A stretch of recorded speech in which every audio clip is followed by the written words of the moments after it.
It is time again for another episode of the Real Pundits podcast. After a huge technical difficulties and also speaking technical difficulties, we're back. Indeed. Episode 36. That's what we're doing today. 36. So, 36, man. We're keeping on pushing through. And the first question I have is, where you be at? What do you mean? Where you been, man? We've been off for a little while, so I want to at least get back. When the computer crashed. Yeah. But otherwise, man, just been busy. You watch anything cool? I have not really watched anything. I went back and I rewatched Airheads. Wow, it's about like a classic right there. Airheads, and then I watched. That led me into watching Wayne's World. So there's some of what I've been watching. Otherwise, if I've had a moment to relax and watch something, I've generally chose to play Skyrim or continue binge watching Game of Thrones. Oh, well, okay. That goes right along with where we're at for right now, which is talking about Game of Thrones. But before we get to that, I have to actually find out what you thought about the Hellboy trailer. They recently released a brand new one, and for me, I liked it a lot better than the first one that we got. I'm amped. Yeah. What are your thoughts? Hellboy. So I was really nervous and scared when I heard they were going to do another Hellboy, because I really love Ron Perlman's adaptation of Hellboy, and then I saw that it was going to be more horror-esque, and I was like, okay, cool, I'm a little on board, but I'm sold. Now, this is a first from hearing from you. You're actually sold sold on a movie before. I'm excited. I am amped. And will you be able to get over the performance of Ron Perlman and look at this? 100%. Done. Different character, different story, fine. And for people who've actually read the comics, to me, this is... Closer. Yeah. This is definitely... Everything they're using, the story, like this is very close to the comics. I'm so pumped about Hellboy. I didn't think I would be. If you rewind it back to when we first talked about this before the podcast, when they were talking about doing it, I'm like, oh, it's going to suck. Ron Perlman. And now I'm like, I can't wait for Hellboy to come out. And the messed up part is, the person who's not really enjoying this is Ron Perlman. Oh, yeah. Why would he? He passed on it. Yeah, but it's not even the passing on it. He's just not agreeing with the portrayal of the character. So I'm looking forward to seeing exactly how well this gets pushed on forward. We'll tell Ron Perlman that his portrayal of Clay Morrow makes up for how disappointed he is in any other portrayal. Okay. I was going to go farther back as like Beast. My disappointment in his portrayal of Clay Morrow. Oh, wow. Are we going to have to actually speak on this one day? I mean, one day. It's not like I disliked it. I just think that there were some scenes where Ron Perlman... Wasn't Ron Perlman? Ron Perlman'd it up too much. Yeah, I know. But either way, I'm amped for it. I'm looking forward to giving this one. And I am so amped on this one that I'm willing to give my score for it before I even see the movie, since now that's been taken away from us on Rotten Tomatoes. No, we just can't. We can't talk about it before. So that's what I'm doing right now. I'm talking about it before. How excited are you rating? Like, will you see it rating? Yeah. You know what I just realized? The jelly bean dispenser doesn't have the Starburst jelly beans in it. I know. I'm sad. I know you're sad, but those make noise when it goes to the I immediately the Death Star. It's Easter season. This is the season. Oh, I have them. Oh, okay. I have them. I just didn't put them in there because the fact of it makes noise while we're recording. Yeah, I know. All right, fair enough.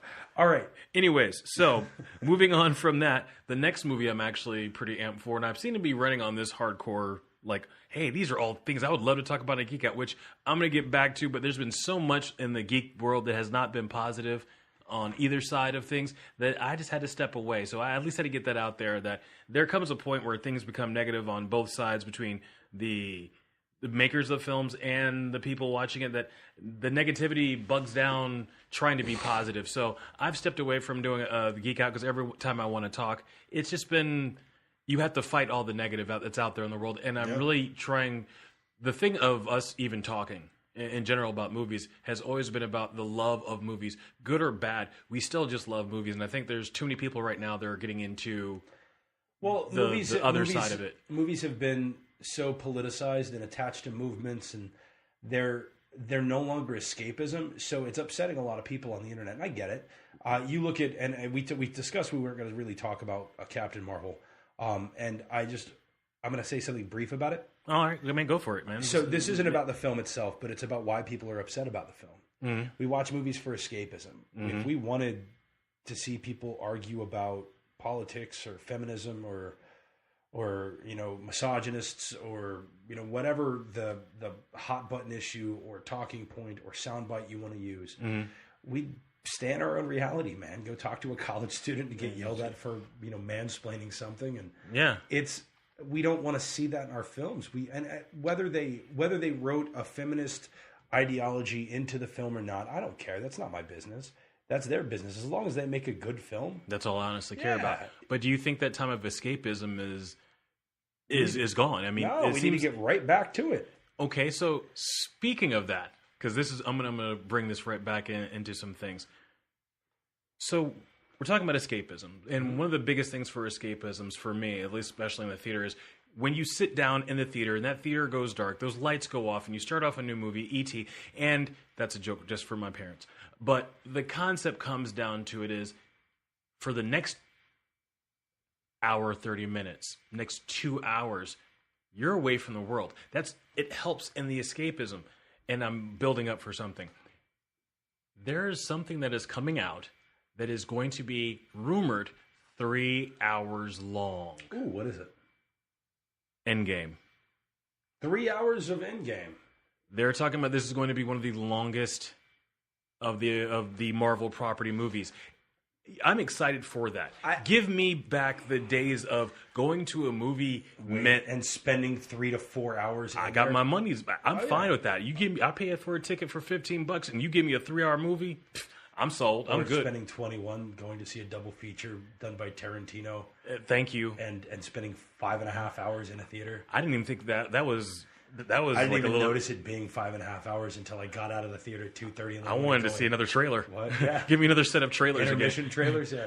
No, but see, that's the whole concept of being able to escape from the world, jump into somebody else's world. Give me your storytelling, not just your agenda. I'm supposed to be taking this as a time away, and it's kind of sad to sit there and look at it. If you look at old films and you get the entire package of like some of these old films, it comes with the old school trailers with the newsreel, a little cartoon beforehand. You got a chance to escape away from everything, and that's what, to me, going to a theater, as much as many people are like, oh, but theaters are dying. Yes, you've said this on the show before. You've made this a very strong statement, and I still think that theaters are needed for that escapism, because I don't get that escapism when I'm watching a movie at home or on my phone. It's just one of those things of, hey, I'm watching this, when I'm done, cool. I get a text about something, or, hey, I read an article on Twitter about, hey, this movie is going on. I'm not escaping. There's rules of a theater, and I think that we need to get back to it. And as much as I think everybody's agenda should be heard, put it underneath there. If you're smart enough to pick up what that person's laying down, cool. Yeah, dude, what happened to art? Like, you used to make a message in art. You didn't have to do a press tour. And this is, we're getting too far into this topic here. No, but the response to that is the same thing that you ended up responding to me one time when we were having a conversation outside of the show, when I'm doing my whole, the art for art's sake, let's make artistic films, and you bring up streaming. Oh, yeah. And that's where you're getting a lot of these very artistic pieces, until you get to a person who says, you know what, I'm going to put every single piece that I put out on film as an art piece, which brings us to Us. Not you and I, but the movie Us. Oh yeah. Mr. Peele's Let me get into more excitement here. Yes. Okay. So now we have an art piece, a horror. Right, this is my wheelhouse right here. This isn't a there's no statement here. This is just classic. There's no market. It's just presented as a classic horror film. This is a horror film that is actually original. You can't... Invasion of the Body Snatchers. I'm sorry. I had something about this. This is a Changeling film, bro. Okay. When have we seen a Changeling film? Okay. Invasion of the Body Snatchers is alien. Now, they could turn out to be like changelings, because historically in the mythos, they take the form of their victim before they take over their victim's life. Yeah, you've sold it as far as the changeling thing. I'm not going to fight you over that. Stoked. I'm glad you were stoked. This is classic horror 101, some psychological, some slasher. He mixed that quite well, which I think is one of the things that... Now, of course, people are saying he's the next Hitchcock, which I go, yeah, that's a bold statement because there's no one above that. But he's doing a good job. He's putting out movies that I'm going, I want to go see that. I'm looking forward to go seeing that. And I'm probably going to do that this weekend. So the concept comes down to is I'm glad to see that there are films that people are really amped about, to the point that this is one of the handful of movies I haven't been trailer hunting with. I saw the first two, and then I've stopped. Anytime something comes up about it, I walk away from it because I'm trying to rebuild that magic again. And I don't want to have that taken away from me. And I think Us is definitely one of those that are worthy of... Oh, yeah. Being that way for us. We have some bang out films that are coming up here this year so far. So that leads us to something that's in the film category, if you want to call it that, because they're just as long as films now for these next couple of episodes. They're not. They're longer than the old episodes. 60 to 90 minutes. Hey, man. You give me 30 minutes more of what's going on in Westeros, I'm game. So let's talk about that trailer, man. Okay, Game of Thrones Season 8 trailer was released last week, right before we were going to do the podcast when it crashed, so we didn't get a chance to talk about it, but I'm still excited. Yeah, because I watched it again. And again. And again. I've watched it like 3 more times. Yeah, I've watched it at least twice a day. Wow, man, a little excited. Little obsessive and excited. I got to get my fix in. Somehow, so rewatching the current season isn't just enough for you. You have to go through and... Did you notice? Which Jorah is wielding Heartsbane. Did you notice what certain people are wearing on their shoulders? A certain Grey Worm, you have to look deep at... What's he wearing on his shoulder? What did I miss? Oh, you missed. I'm not even... No, say it. Come on, we're on the podcast. You got to enlighten the listeners. No. My enlighten the listeners is go back and scrub through that trailer, what you're trying to do right now, and look at his armor. They've hinted at something that I'm like, oh, it's on. Because there's only going to be one army at the end of this. Yeah, but the Golden Company's on the boat. You can see it. Oh, Golden Company put aside. Do you know what I'm waiting on? I'm waiting on the inevitable Second Sons have merged. While all this is going on in Westeros, the Second Sons have merged with the Golden Company. And now Dario Naharis is leading the Golden Company. So as Euron goes and pays for it, like they come up, they're like, we're going to betray... Oh, it's Dario Naharis. The only person on that side he might kill is Tyrion. Maybe. Jon Snow for being the guy. Yeah, I can see that. But I don't see him at all, because if he wanted to kill Dany, he could have done it. Wow. Season 3.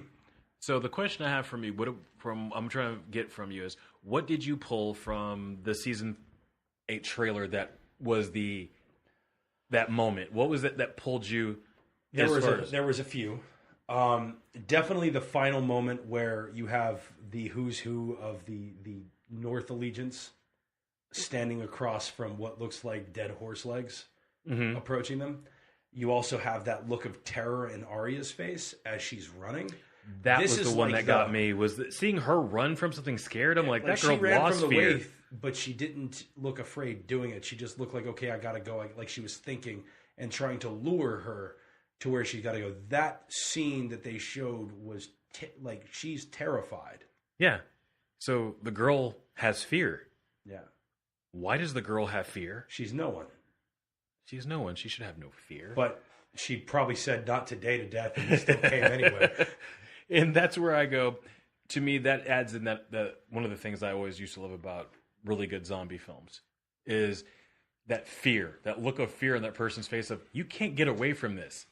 And so I'm looking forward to it. The part that got me was just seeing Arya afraid.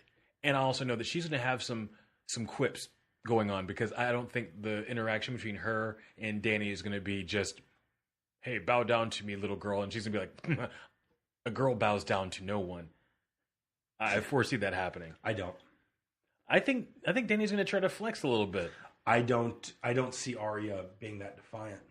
I do. I see Jon talking to Arya well before it happens. Oh, you think there's going to be a shut your mouth type of situation before? I think initial meeting with Sansa will happen, but I think Jon will have to seek out Arya.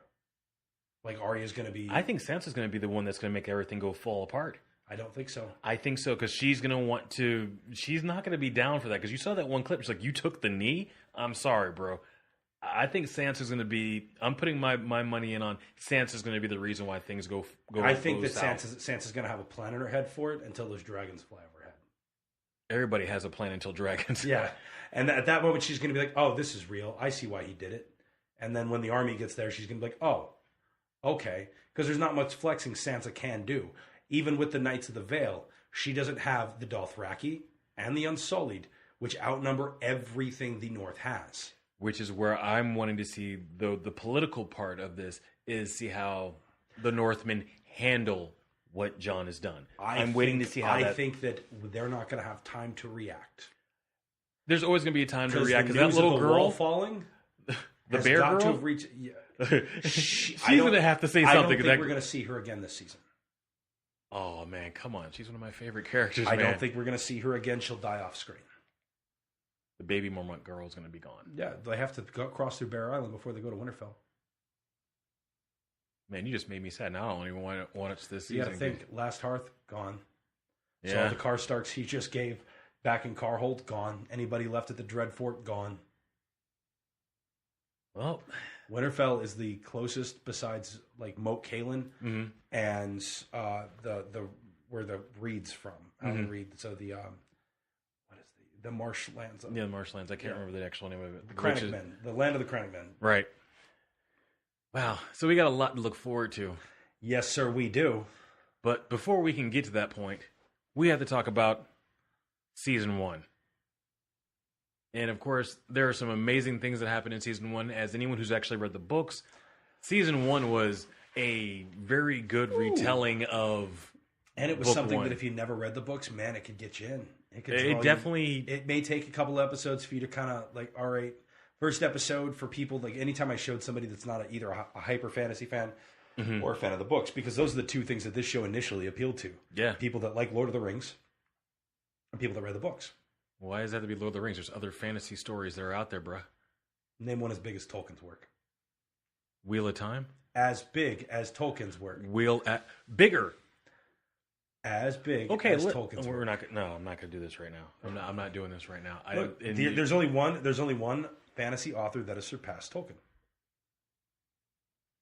Mark? Mm-mm. Yeah. Mm-mm. Mm-hmm. Mm-mm. Wheel of Time. Nope. More content. No HBO specials. Not Feature yet. Films. Not yet. That Wheel of Time thing is still... Yes. Yeah, and on that same note, since we're talking about Lord of the Rings before we get into this, so Amazon is going to get the Lord of the Rings story. How you feel about that? And it's called Lord of the Rings, but it's not set during the time that we're known. It's during the second years or the second age of man or something? It's during basically the upcoming of Aragorn. It's where he's with the Dunedains and living his life before. From what I heard, it has nothing to do with that either. Is this like Isildur's age? Like they just took him out? This is all before that. This is before Sauron. No, this is Sauron's. Hey, I got to make me a ring. Oh, this is during. Okay, so they're going to be focusing a lot on the Numenari. Yeah, cool. I'm down. I was waiting. You haven't seen the map yet, have you? I have not. Oh, the map alone for Tolkien fans are going to be like, ooh. Right. So off of Lord of the Rings, because I'll go off on that. We'll I just wanted to at least bring it up. You brought it up. You said Lord of the Rings. So and I was like, okay, at least while talk watching about that. season 1. Okay. What do you think is the most influential moment in season 1? That's real simple for me. All right. I have to actually... That had the most long-term effect. There's a reason why I'm pausing for you. I want to throw this question back at you because there has to be some addendum. As only watching season 1, because my answer is skewed by the entire series versus only Let's do both. Okay. It's an entire series, the conversation between the Imp and Jon Snow. The Tyrion conversation about being a bastard. And wearing it like armor? That whole conversation, their interaction was a huge telling of this is what you're going to be dealing with. Mm-hmm. The interaction of these two men and what they both bring to the table. That's in the general scheme of the entire. So for just season 1. For just season 1, taking someone's head. When you condemn a man, you take his head, and you're the person who does it, because I think that is important in just season 1, because all the things that he taught got used against him by the end of season 1. Yes and no. From my point of view, I don't think that was influential on season 1. For me, because that was the culmination of season 1. That's the end of season 1. Right? No, but it starts off with that whole process. Oh, where he's condemned. Where he's they're teaching Brian about it was a foreshadowing. Sean Bean cutting somebody's head off. You know where Sean Bean's going. It for me, it was as watching just season 1 by itself. It was, I got to the end of it and was going back to rewatch it again, and I was like, we ended and started with somebody's head. So here's the entire. I have one scene that affected the whole show. Okay. And season 1. You're going to use one for both. One for both. Okay, let's hear it. When Catelyn Stark took Tyrion Lannister prisoner. Okay, explain. Explain just for season 1. When Catelyn Stark took Tyrion Lannister prisoner, what happened right afterwards? Jaime Lannister went to avenge his brother to Ned Stark, which had them in a duel, which put in a spear of a Lannister soldier's spear after killing some of Ned Stark's men through the leg of Ned Stark. Ned Stark is now a cripple. Ned Stark was leaving King's Landing at that moment. He was going home. He had just quit being Hand of the King. Had that never happened, he'd have left. His kids would have left with him. They'd have gone up to Winterfell, and everything would have been fine. Until until the wall breaks. The wall breaks. But then, you have Jon Snow up there. That whole thing's still happening. But now he can contact his father and his brother, and the North never went to war. Yeah. Okay. So now they have an army. Okay. But wait, there's more. But there's more. So Ned Stark is now a cripple. He's laying in bed. The king comes back, gives him back the hand of the king. Right. Then you have all the other stuff he's been learning about Joffrey being a bastard, because he could have done all that, like let ravens and stuff about Joffrey being a bastard while, waited for Robert to die, waited for one of the brothers to go for the throne, declared his allegiance to which brother it was. The North would have been on the side of Stannis. He'd have gone Stannis because that's what honor dictates. Right. And then you'd have had that, like the Battle of Blackwater would not have gone that way. And Renly's forces would have probably been like, nah, I'm going to hang out with Stannis. And the Tyrells would be like, that's a lot of army coming there, and we can't really fight that, so we're going to do that. So that would have never happened. So you basically, if that one moment was had Catelyn Stark not been impulsive and accused Tyrion of a crime he didn't commit, which is a theme throughout the show. Yeah. Tyrion would have, Jaime would have never gone after Eddard. Eddard would have left. Never talked crap to Cersei. Never walked with that, I am the protector of the realm. Yeah. It would have changed. And had all of his men. It would have changed the entire course. Robb would have never gone to war, which means the Red Wedding would have never happened. No Lady Stoneheart either. No Lady Stoneheart in the books, and no need to no murder of the Stark family. Arya wouldn't be an assassin badass. She'd be the same troubled kid she's always been. Bran would have never gone beyond the wall to become the Three-Eyed Raven unless he snuck out. Theon would have never betrayed Robb Stark. And that means the Greyjoy Rebellion would have a second Greyjoy Rebellion would have not happened, which means Theon would never have become Reek, because Lord Bolton would have kept his head down and been like, all right, we ain't doing nothing. Okay. Which means Ramsay would have kept his head down. I'm enjoying all this up to a certain point. What about Dany? I want to see how far your theory runs. So Ned Stark's still on the throne. Ned Stark is still Warden of the North. Okay. Stannis Baratheon is on the throne. Mm-hmm. Dany and them never make it to Westeros. Theon never becomes Reek, which means he still has penis. Mm-hmm. Which means when Balon Greyjoy dies, Ned Stark sends him back to the Iron Islands. With the teachings of being a Stark. And yeah, but I which still means think that Euron comes back and says, I'm taking it. And then they go, but Ned Stark. and Westeros. Yes. And they're like, it's a whole community. You jumped over the whole Dany thing. I still think Dany would have. Here's why: Greyjoy ships would have never have gone to Marine. Okay, is that how you're tying it in? Yeah, your Greyjoy ship, because there's no need for them to race to her to see who can win her favor beforehand. Greyjoy ships would have never have gone to Marine to pick Dany up. Okay, which means that Dany would have just kept fighting with the slave masters. Oh, and Tyrion would have never. That's where the problem. That's where Tyrion would. They would have been at war. He wouldn't have met Shay. You're right. He would have met Shay, so he would have, and his dad would have taken Hand of the King, if not the kingship entirely. Right. So his entire thing, the Battle of Blackwater, would have happened if they all died, if they didn't die, if they relented, however it happened. Tyrion would have never have gone over there. Would have never advised her properly. She'd have fucking killed. She'd have F-bomb. She'd have killed Jorah when Jorah came back the second time. Yeah. Which meant there was nobody to protect her. The third time he came back from the Sons of the Harpy. Okay, you've thought this through. Oh yeah, no, that one decision of Catelyn Stark's screwed everybody. So you're saying the entire thing, Catelyn Stark's fault, 100%. Okay. So and it's all because she couldn't love a motherless child. That's so sad. You've just destroyed all of Game of Thrones with that one theory. No, man, it's still a great show. Because if you look at the domino effect of what happened because of that one choice, and there's other things that happened because of other choices. There's other choices I think that would have Eddard could have still gone. He didn't have to do it. But I think there's too many things that were already involved in the story that would have dominoed this one way or another. Even if Eddard made it back home, I still think Dany would end up exactly where she was at. And she would have had a different point of view on things. She may have come to Westeros even earlier. She may have not had the army that she had. She may have just had some dragons. Why would she have? How would she have?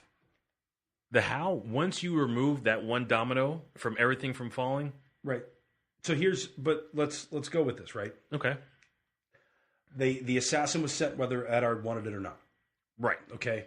So Khal Drogo would have still promised to take her across the Narrow Sea, would have still been marching, would have still died the same way he died. She still would have been Mother of Dragons. Or do you think that the Baratheon little ploy would have actually worked? No, because Jorah was there. Jorah saved her. Jorah was the one that saved her. Yeah, but that had nothing to do with Ned Stark being on. No, but it's still the whole thing of it's that whole concept of you take this one element out. What else? How far would that ripple as far as an effect? I think she still would have ended up right back where she was, except for she probably wouldn't have the army. Without Tyrion, she wouldn't have had it. Because you also have to think, without Joffrey being able to take the throne like that, everything that Tyrion was going through, Tywin Lannister would have never let Joffrey dismiss Barristan Selmy. That I agree with. So, which means the guy that saved her from the Warlock on the dock, not there. She could get poisoned by that scorpion. The guy that helped her hunt down the Sons of the Harpy when they were causing a muck and ended up dying for it, not there. She's down one soldier. She's her entire thing is not as. This is so entertaining to watch. The one thing that you were like, and it's not Lord of the Rings, and I'm impressed. I know. I'm obsessive about it's high fantasy. I love high fantasy. I know. So, no, it's the one decision that Catelyn Stark made that screwed everyone. Okay, so then my counter to that is, what was the one thing out of season 1 that you did not like? If we're going to go all in one direction, there has to be something that just did not work for you. Not enough emphasis on the wolf dreams. Okay. I think that's a big part of Bran's story that wasn't enough focus until later on. Like how much those wolf dreams were affecting him. How much like the reoccurring dream of falling, the three-eyed raven trying to teach him how to fly. Like there were sprinkles in there that obviously became bigger in the future, but how big the wolf dreams were in the book. If you go to there wasn't enough focus on the when Dany met Khal Drogo in the show was a lot less climactic than when Dany met Khal Drogo in the book at the party held by Illyrio. I think that was where you stole mine because that's. I mean, there's a lot of that story that's missing. I thought that was kind of played low. Yeah. I think it seemed like they were making sure this character was going to work for the series type of situation or this actress or whatever the case may be. They played it really light as far as the meeting and going through. I also don't think, and I like her as an actress. Amelia Clark's good, but that when I read, I will mute you right now. I will mute you. Don't you do it. I will mute her you. As Daenerys. I've learned to accept her as Daenerys. Yes, after 7 seasons, you do. It took me one season. Reading it took the first book, it's your picture because Daenerys is a 13-year-old girl. Amelia Clark is an adult woman. Yeah, and Tyrion problem. Had no nose. That's right. There's a lot of things I'm upset about that were details. So and 2 different color eyes. Yeah. So it's the same argument I have with Armand in Interview with the Vampire. Okay. Instead of him being a 15-year-old redheaded Spaniard, he's Antonio you're going Banderas. With that. Yeah, that was a huge thing. It's little character because if you would have had, but if that's the only thing they can't show Khal Drogo. Yeah, but if that's the only thing that you actually can complain about, can you honestly say that season 1 was? Oh no, season 1 was phenomenal and very close to the novel. Yeah, no, there's little discrepancies here and there. What actor do you think portrayed their role better than any, for the character since you were a fan of the book before you watched the show? It's going to be a silly one, man. Brienne of Tarth. She wasn't in season 1. That wasn't season 1? That was season 2 she was introduced. You sure? You didn't get introduced to her until Caitlin was going and getting to Renly Baratheon's war camp because she beat the Knight of Flowers. Season 2. That was season 2. Gotta stop watching all of it at one time. Yeah, you gotta. We're sectioning off in seasons. We're talking about season 1 actors. Season 1 actors. Bean. He did do Eddard very well. I was gonna say the guy that played Jaime Lannister. That he pulls Pappas off so well. No. And season 1. No, it's still Eddard. For me, they don't look exactly alike though. The actors that play Cersei and Jaime, so that kind of threw me off because the books make it seem like these are identical twins. Yeah. Let me ask you a question. Robert Baratheon. Yeah, that's my next one. Off. Yeah, because only for a different reason. I knew of the actor from a comedy show. Yeah, and so I've never seen him play anything serious. So all of a sudden I saw him in this, and I was like, "This is never going to work." And he pulled it off so well that I was really angry. You can see his. You can see his portrayal of Robert Baratheon being a lot better, being exactly what the books describe Robert Baratheon was. But you got to think pre-throne, he was a massive, towering human being, huge with battle prowess, loved to fight, loved to drink, loved to fornicate. Not that in this. When he took the throne, he got fat because there was no war. He got depressed, so he filled that void that he needed war and Lyanna Stark with food and women and wine.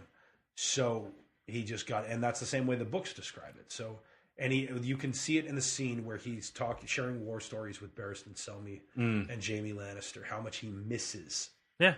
War. He was looking forward to war. He was just pausing until the next big war came up. Yep. Because which is a big theme. Huh? I'm just looking something up because I'm like, seeing what episode it was in season 2 that Brienne of Tarth made her appearance. Yep. Because problem is right now I'm on season 3. So me too, actually. That's what I'm like going back. Season one. But either way, season 1, if you were to go through and give it a real pundits rating. 5 out of 5. Wow, that's a bold statement. There's only one season that gets less than that. Which one? Now season 6. We'll find out more on that. Or 5. Whatever which one it is, yeah. You have a couple of seasons to figure it out because the next episode we're going to be talking about. But season 1 gets season 5 2. out of 5. It was exactly how it should have been. Why do you think they lost the magic? Because they surpassed the books. They quit having the reference guide. There's something about Martin's writing. But this guy is like floating around as much as a big floating man like around that as much as floating around that set and the writer's room is different than writing it yourself and handing them a manuscript and saying follow it. That is very true. Well, on that note, man, we're done for the night, man. Because if not, we're going to start talking about something else, and we are going to actually try to get back into our schedule. Fair enough. I like it. Next week, season 2. Season 2, man. And whatever trailers happen to come out, and by that time, we'll have a little chance to talk about Us. Not you and I, but the movie Us. The movie Us.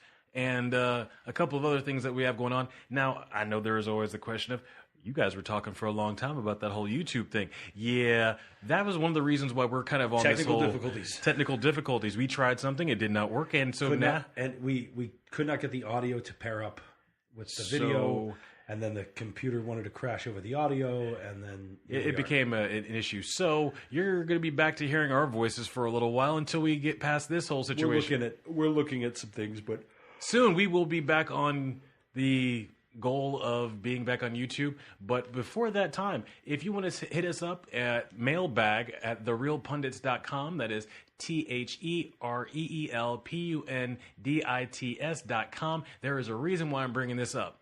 Or you can hit us up at Twitter, which we've heard us a million times. Now, of course, we're going... At Real Pundit. Yeah, I know. That's at BRNREEL PUNDIT. Okay, now that you got that out, now for the point of the reasons why I'm bringing this up. We're going to be going through this Game of Thrones thing for a hot minute. We're going to be talking about it season. Anything you guys want to discuss in season 2, hit us up. Hit us up. But there's something else coming up after that. After we get done with Game of Thrones and Game of Thrones is over, and I have to sit there and console Brandon because he's sitting there crying. I'm going to be very sad.